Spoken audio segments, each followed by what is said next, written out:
At 9:14 this morning, a client sent one sentence, 3 attachments, and a 4-minute voice note. The sentence said, "We need to improve onboarding. What should we do?" 12 minutes later, the raw request had become 3 workable options, a recommendation, and 5 questions that actually mattered. Not because the AI made the decision. It stopped me from wasting an hour translating the mess. Wait, 12 minutes for the first draft or 12 minutes for the final answer? The first draft. The final answer still needed a human review, source checks, and a conversation about what the client was willing to change. That distinction is the whole point. Today, we're turning that pattern into a repeatable system called the AI Decision Desk. Welcome to the AI and Future of Work podcast, episode 87. I'm Marcus Chen. In the next minutes, you'll discover a powerful AI tool or workflow that can dramatically increase your nomad income. And I'm joined by Sofia Rodriguez, who has a useful habit of asking whether an impressive automation will survive contact with a real client. It's a habit I recommend. A workflow can look brilliant in a diagram and still create more cleanup than the original problem. Exactly. The Decision Desk is not a robot consultant. It is a way to take scattered client input and organize it into a decision-ready memo. The desired outcome, constraints, known facts, assumptions, unknowns, options, trade-offs, a recommended path, and next actions. You bring the judgment. The system reduces the translation work around it. That's the product, really. Not a pile of generated words. A clearer decision. Right. Think about a small remote agency deciding how to fix client onboarding. The owner believes new customers are confused. The operations lead says the problem is slow internal approvals. A sales recording mentions that prospects want examples. Buried in a spreadsheet is the fact that most customers are already waiting 3 days for access. Those are not the same problem. And if you ask an AI assistant, how should we improve onboarding, it may confidently recommend a video library, because video libraries sound like onboarding solutions. Exactly. It may confuse the loudest phrase in the documents with the actual bottleneck. So the first job is not recommendation, it is extraction. What outcome does the client want? What constraints are real? What have they already tried? What evidence supports each claim? And what is still unknown? I'd put, "What have you already tried?" right on the intake form. Otherwise, the system can recommend the same failed experiment with better formatting. That question has saved me repeatedly. Here's the exact stack. Keep it intentionally ordinary. Tally or Google Forms for intake, Google Drive or an approved private knowledge folder for source material, your preferred AI assistant for analysis, and Make or Zapier to move information between steps. Either form tool works. But the form is not the workflow. The approval gate is. A new submission can create a private project folder, preserve the source links, prepare an AI draft, and notify you for review. Nothing client-facing should leave that pipeline until you approve it. Good. Now show us what the assistant actually receives, because analyze these materials is not a serious instruction. Here's the exact prompt. Place this above the sanitized client materials. Act as a decision analyst.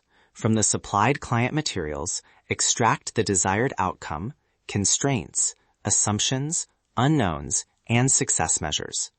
Generate 3 feasible options, compare trade-offs, identify evidence needed, recommend one option with reasons, and label every unsupported claim. Do not invent facts. Return a client-safe memo plus an internal verification checklist. I like the 2 output structure. The client gets a readable memo. You get a private checklist showing assumptions, missing evidence, and claims that need verification. And for more sensitive work, add, for every recommendation, cite the supplied source or mark the statement as an assumption. If the request is ambiguous, ask only the clarifying questions that could change the recommendation. State what evidence would change your conclusion. Do not make legal, medical, tax, or financial determinations. That last sentence matters. The assistant can organize questions in those fields. It cannot replace a qualified professional. And don't let clarifying questions become a 20-question form. If one reasonable assumption lets the analysis move forward, state it and continue. The purpose is not to remove every unknown. It is to find the unknowns that could change the choice. In our onboarding example, the assistant might produce 3 options: a checklist and example library, an access and approval redesign, or a live onboarding workshop. It should compare setup effort, expected impact, dependencies, and risks. If the evidence shows that customers are waiting for access rather than failing to understand the process, the recommendation should not be a prettier tutorial. That's where the labels earn their keep. Customers are confused might be a reported opinion. Customers wait 3 days for access might be a measured fact. A checklist will reduce support requests is a hypothesis until someone verifies it. Yes, the polished wrong answer is more dangerous than the obviously strange one. Your review should ask, did the system identify the real decision? Are the constraints accurate? Are the sources relevant? Did it turn an assumption into a fact? Does the recommendation follow from the evidence? What would make us change our mind? And if the answer to any of those is no, the memo is not ready. It does not matter that the paragraphs sound excellent. You can build the first version in an afternoon. Start with 6 intake fields: the decision to be made, the desired outcome, non-negotiable constraints, what has already been tried, source materials, and the requested delivery date. Add consent language if clients submit recordings or sensitive business information. Private workspace first, before the automation. Absolutely. Create a private project folder for each submission. Keep reusable frameworks separate from client files, and use approved business accounts. Then create one memo template with the decision, outcome, facts, assumptions, unknowns, options, trade-offs, recommendation, risks, and next actions. Your internal version can include source links and verification notes. Only after that should you connect the automation: form submission, folder creation, source capture, AI draft, review notification, approved document, and delivery email. Test the entire chain with fictional or sanitized information. A small, reliable system beats a spectacular system that accidentally exposes a client file. Let's talk about the part listeners are probably calculating now. What can they charge? Use a fixed fee offer first. As an illustration, a small consultancy might sell a $750 decision memo. 1 decision, up to 3 options, 1 written recommendation, 1 revision round, and delivery within 3 business days. That is an example, not a universal rate. Adjust it for your market, expertise, complexity, and the value of the decision. And define 1 revision before anyone pays. Correcting context or adding 1 new source is reasonable. Reopening the entire strategy because 5 new stakeholders joined after delivery is a new engagement.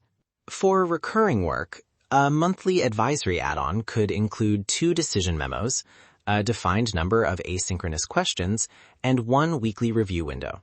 A faster tier can exist later, but only once the standard process is predictable. I'm glad you said later. I'm not sure I buy the idea that every freelancer needs a 24-hour option. Some people will sell urgency before they have learned how long the work takes. Fair correction. The premium tier is optional, and it should be a priced service window, not a promise that you are permanently available. Start with a normal turnaround, measure intake and review time, then decide whether faster delivery is sustainable. The human plus AI advantage is not speed at any cost. It is leverage with boundaries. That leverage is especially useful for nomads. Instead of letting messages interrupt every hour, batch reviews into 1 or 2 focused blocks. You might receive submissions by Tuesday afternoon, review them Wednesday, and deliver approved memos Thursday. Clients get a dependable process, and you can work across time zones without pretending to be available around the clock. Write that service window in plain language. Asynchronous should not secretly mean I'll answer whenever I wake up. Tell clients when you review submissions, what channel to use, how many questions are included, and what happens if the decision changes after intake. Also, get permission before processing recordings. Minimize the data you upload, and redact unnecessary names, credentials, account numbers, and private details. Check the data policies for every tool. Never assume that a professional-looking interface is automatically a secure client vault. And remember who owns the decision. Your memo can make a recommendation, but the client owns the final business choice. That keeps the service useful without pretending that uncertainty has disappeared. Here's your action for today. Choose one recurring question you already answer, such as which marketing channel to test or which workflow to automate.